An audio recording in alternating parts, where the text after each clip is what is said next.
I'll tell him, Chua, my brother, I love you. I love you as much as I love my son. Stop playing. Stop. Hang your helmet and gallantly walk away. My father, many years ago, told me that the person who is stronger is the person who walks away. There is nothing like masochismo. No matter how tough you think you are, your brain is still 60 to 80% water. Your brain is still as vulnerable as the brain of a little kid who is 16 years old. So my advice to him is, look, it's time. You've suffered severe, long-term permanent brain damage. You saw him, he was seasoned. Okay? If you love your life, you love your family, you love your kids, if you have kids, it's time to gallantly walk away. Go find something else to do. So in your professional opinion and all the research you've done and studies, you think it would be best interest of him not to stop? Football? Yeah, this is it. He should stop. Sometimes money is not more valuable than human life. $20 billion is not worth more than your brain. Bill Gates said that. Bill Gates was asked once, what was your most valuable equity? He said his brain. What's up, YouTube world? Is Coffee back at it with another one, man. An NFL news update for you guys. A lot of stuff to get into, so we're going to do just that. Make sure to join the discussion in the comments. But you guys hear that there. Dr. Bennett Amalu, I hope I'm pronouncing his name correctly. He was a part of that film, Concussion. As so much more has come out in the recent years regarding CTE, head injuries, concussions, and everything like that. And you hear him addressing Tua. He says, Tua, it's time to hang it up. Find something else to do. If you love your family, your wife, whatever the case may be, do the right thing and put the game of football behind you. Now, do I think Tua is really going to do that? No, you know what I mean? But let's be honest, man. This guy got his bell rung twice in, 2 weeks of football, but really like a 5-day period, right? Sunday, a 4 or 5 day period, Sunday, and then that Thursday night game where the Bengals just shined in decimating the Dolphins. Clearly showed that they were the better team, man. All the Dolphins fans getting upset with me, acting like I'm just like, hey, you guys got the W. I get it. You know what I mean? But, that's the way the momentum swings in the NFL. 1 week you're riding high. The next week, you're facing heartbreaking stuff and, the tables turns quickly. It is what it is. But what do you guys think about what this doctor said? This guy has been involved in a lot of this stuff. Like I said, that film, I believe he may have even spoke at Congress, I think. I'm not certain on that. But I don't know. Do you guys think Tua will heed his advice? And as far as a future timetable with the injury, it seems the Dolphins have been being very standoffish as far as really addressing the media about this, maybe because the investigation is still ongoing. They're talking about it's going to take like 3 weeks or whatever. But let's face it, we all know he indeed did have a concussion in that game. I saw Shannon Sharp saying it. I've seen other people say it. I mean, come on, man. A back injury does not have you stumbling around like a boxer trying to get up for that standing 8 count. That's just not how it is. But Tua is ruled out for the Dolphins' next upcoming game. So comment. Let me know what you guys think about that. Something else I just saw in the news breaking that's a bit shocking to me. We're talking about Cole Beasley, right? Like, as a Bills fan, I got much love for this dude. I really hated to see him go away.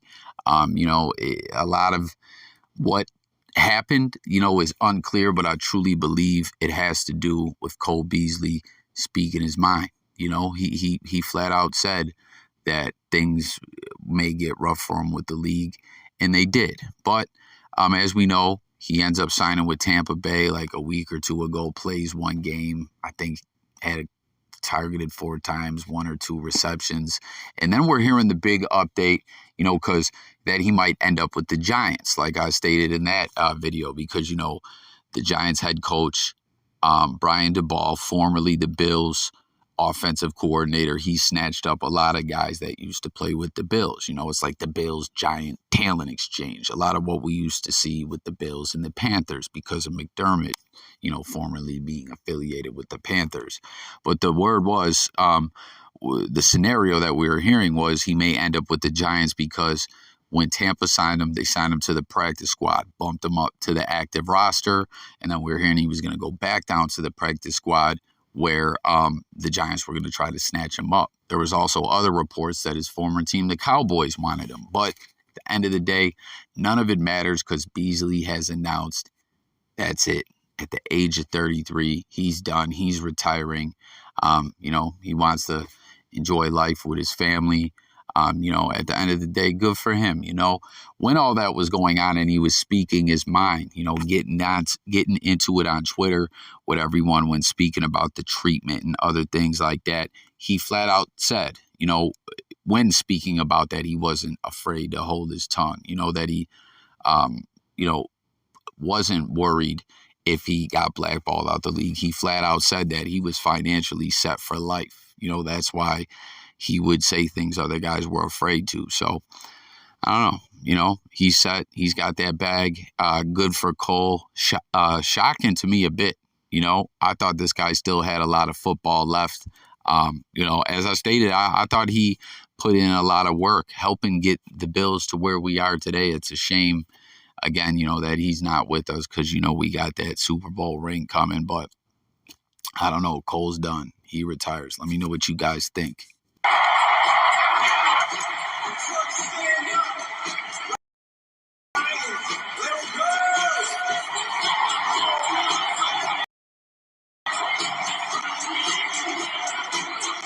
Guys here and see that pump up the crowd video Eminem did for the Lions. As you know, he is indeed a Lions fan. There's footage of him from years back playing catch out there on the field.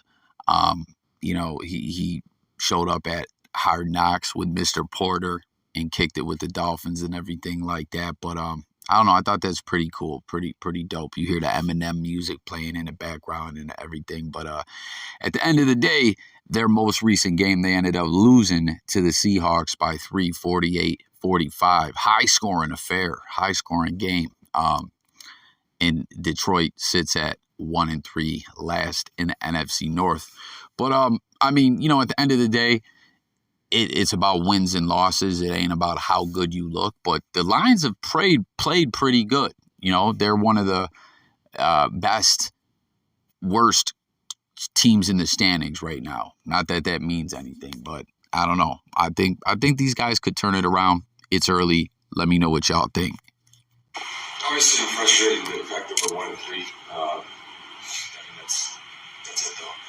We're 4 weeks into the year. You know, we can sit here and let you guys pile on us. So we're going to come together as a locker room. That's exactly how we're going to handle it. I don't really care about the fact that our fans are going or what's going on. We're going to figure it out. And when we win, it'll still be just us in the locker room. That's really all I care about. So we're going to be just fine. Baker Mayfield talking about, oh, I don't care. We don't care. We're going to come together in the locker room, etc. Like, you know, he's talking about how they were getting booed in their recent loss against the Cardinals. And, you know, the media is running with the story, the headline saying the Baker Mayfield honeymoon is over. Like, did anyone really see this going any other way? Like, let's be honest, man. I think Baker Mayfield sucks. I really do. Like, Baker is just not, he's not it when it comes to the NFL. I mean, we see it all the time. Certain guys, you know, like live up to their potential. Certain guys are busts. Certain guys are diamonds in the rough. Baker Mayfield is a bust, in my opinion.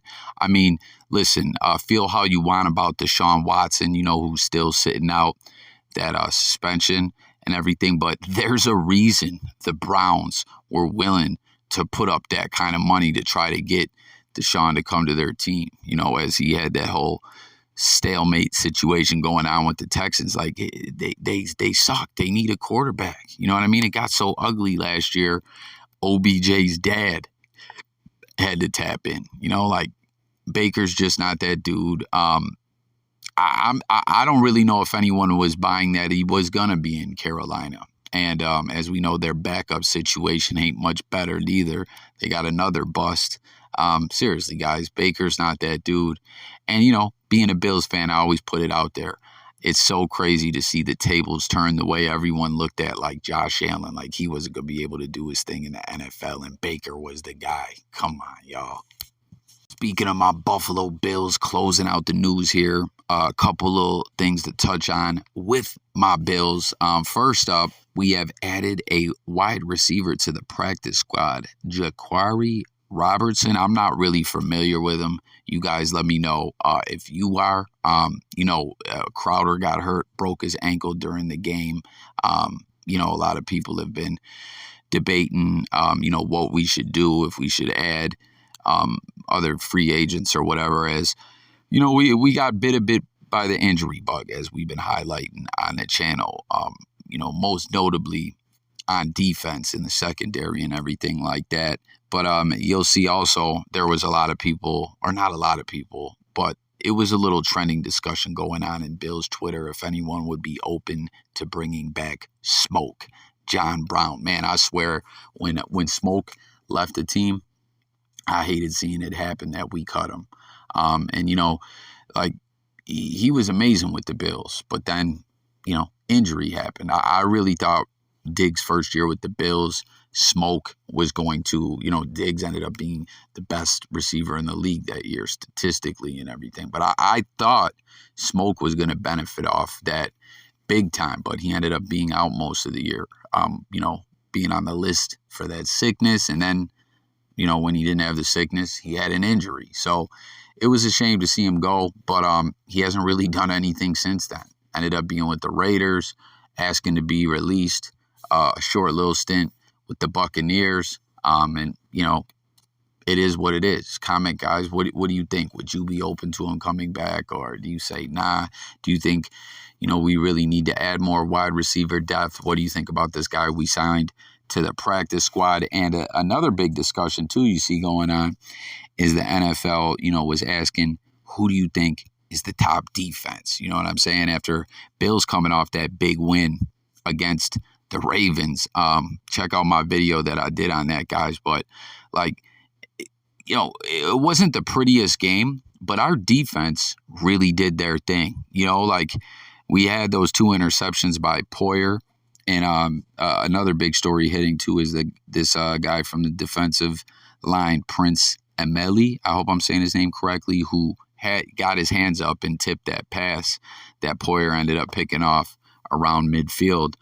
We cut him. He was out there 20 snaps in that game. I don't know. I don't think it's that big of a story. It might be a guy we'll see us possibly sign back later. Who knows? You know what I mean? When you guys know how it goes when teams have to make room, cut guys, move guys around. You'll see certain guys get re-signed and stuff like that. That could be, something we see with Prince. But regarding this, who is the top defense, San Fran, Buff, or Dallas? You see, one of my fellow BillsMafia was saying, man, the Bills by a long shot. With injuries to the defensive line, crazy injuries in the secondary, losing Hyde for the season. The Bills doing what we did on defense was amazing. Comment and let me know if you guys agree with that statement, or you think, that individual is wrong. But I don't know. Like I said, that defense really, we held Baltimore obviously two interceptions. We held Baltimore to 3 a lot of times, a couple drives in that game to keep us in it, kept them out of the end zone. And, really, like the shape that the secondary was in, Lamar back there doing what he does, you'd think they'd be able to pick us apart through the air. And they weren't really able to do that. The defense held Lamar pretty well in check, all things considered. Don't get me wrong, he did his thing, but they stopped him from doing what he really needed to do. So all in all, that's a huge W for my Bills. So comment and let me know your guys' thoughts on all that and about our upcoming matchup with the Steelers at home. back in Bills country. What up, Bills Mafia? I can't wait, man. Should be a big game. You know, I personally think my prediction, I think we're going to get back out there and get back to winning like we saw in week 1 and 2. You know, that's another thing that was nice about that win over Baltimore. The narrative with the Bills has been that, like, either we win big or we don't win. You know what I mean? Like that in the close games, we weren't able to come through in the clutch, but we see that, you know, we got that out of our system, so to speak, against the Ravens. So tap in, comment, let me know what you guys think. Thanks for watching. Want to know what you guys think about all these topics. And don't forget to subscribe and stay tuned all season long. Going to be a lot of great NFL content. And don't forget the live streams where you can call in and chop it up with coffee. It's going to be a lot of fun. Thanks for watching, guys. It's Jay Coffee Talk, talking music, news, sports, current events, life, and much more. And I'm out of here, guys. Peace.